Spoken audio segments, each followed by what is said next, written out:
In the aftermath of 9/11, rumours swirled around the globe alleging a Jewish conspiracy.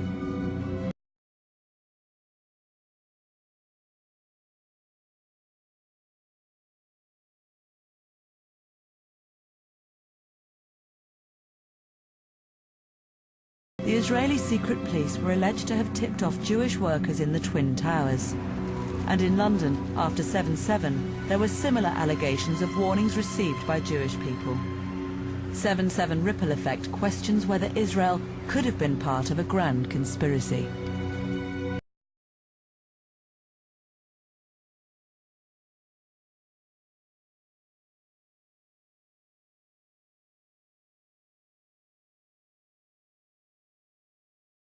Was the London bombing a covert MI5 operation or an Israeli Mossad operation? There was a credible news report that day that Israeli officials at the embassy in London were warned about the impending attacks. Let me just read this from the Associated Press newswire. Senior Israeli official says Scotland Yard told Israel minutes before explosions that it had received warnings of possible terror attacks. On 7/7, the Israeli embassy was staging a trade convention for top international financiers at this hotel at Liverpool Street. Among the guests were the Israeli ambassador and Benjamin Netanyahu, then Israeli finance minister. But Mr. Netanyahu never arrived.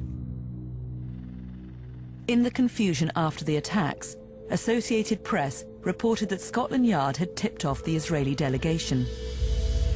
Is that why Mr. Netanyahu didn't show up at the conference?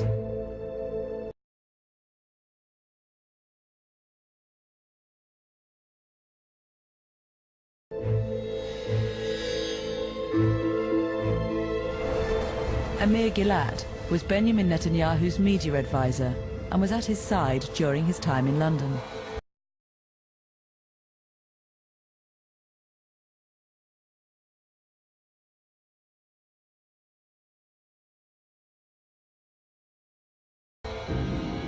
Mr. Netanyahu and his team were staying at this hotel in Mayfair. On the morning of 7/7, they were preparing to drive across London to the conference at Liverpool Street. We were eating breakfast here about 8:30, a quarter to 9 o'clock in the morning. We were supposed to get out of the hotel around 9 o'clock.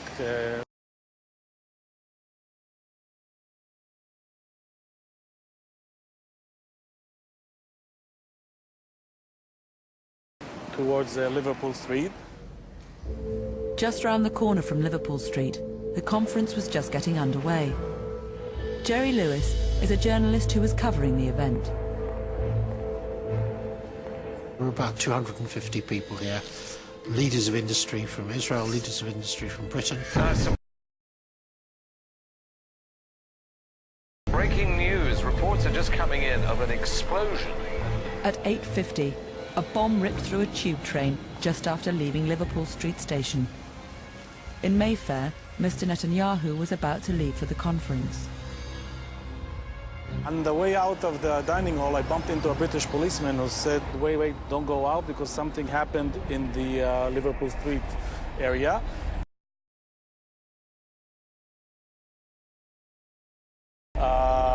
We understood that it was an explosion.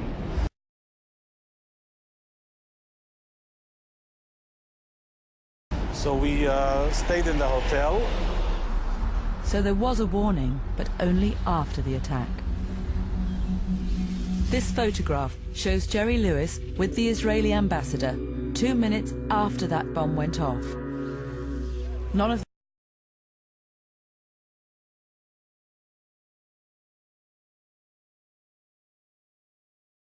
the important guests knew in advance. It was only an hour after the bomb exploded that the hotel was evacuated. Had they known anything, this conference at 9 o'clock would never have started. They would have cleared everybody out way in advance.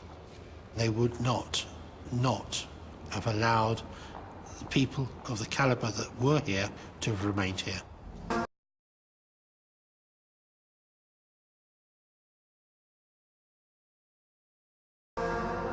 There is no evidence of any warning before the attacks. The Israeli embassy say they weren't tipped off.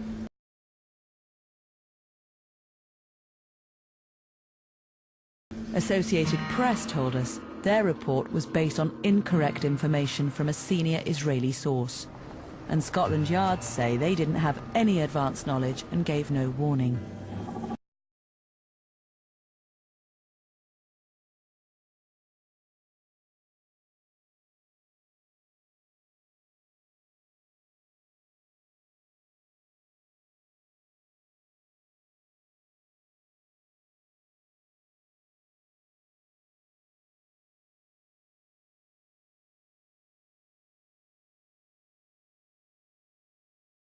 Like the conspiracy theory suggesting Jewish workers were warned to stay away from the Twin Towers on 9/11, the 7/7 Israeli warning is fiction.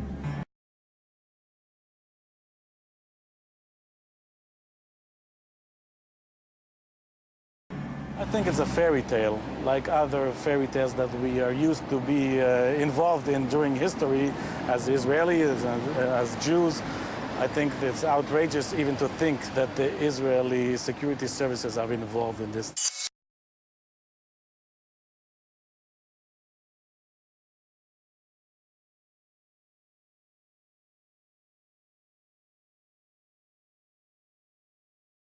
Well, I'm joined now by George Galloway, the MP for the anti-war party Respect, and we hope in a few seconds to be joined from New York by David Frum, the man who coined that phrase, axis of evil, when he was one of President Bush's advisers.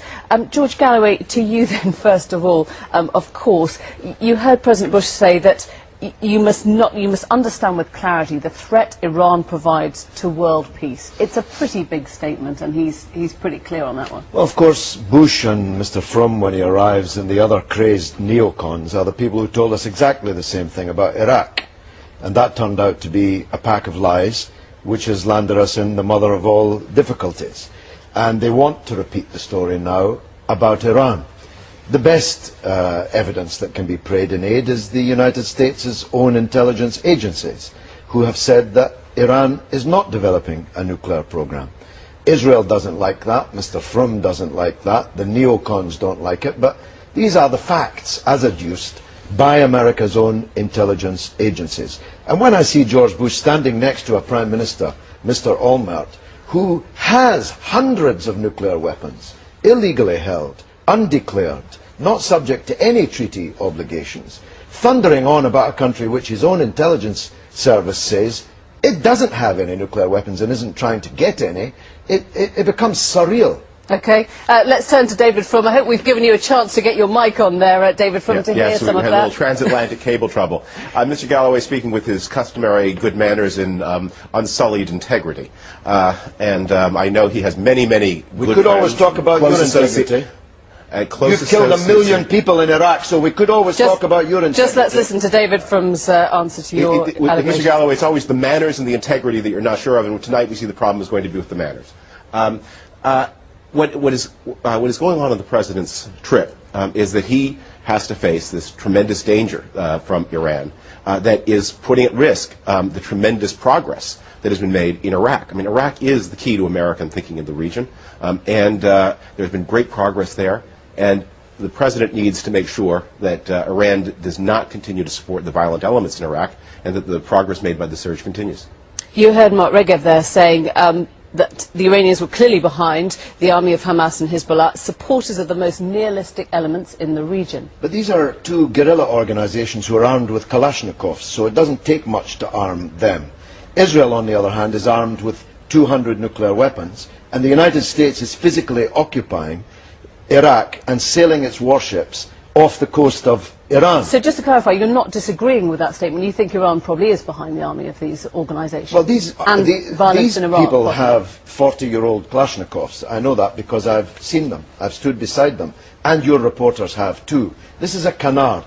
These liars that you're interviewing over the transatlantic cable are the people responsible for telling us the lies about Iraq, which have killed 1 million people. Why do you treat them so seriously and with such veneration? They're proven liars. David Frum, Probably were taken seriously because we pay our own bills. no difference being made in George Galloway's mind between Hezbollah, Hamas and the State of Israel? Well, I mean, his sympathies are notorious, as are, of course, his associates, as are, of course, his business interests.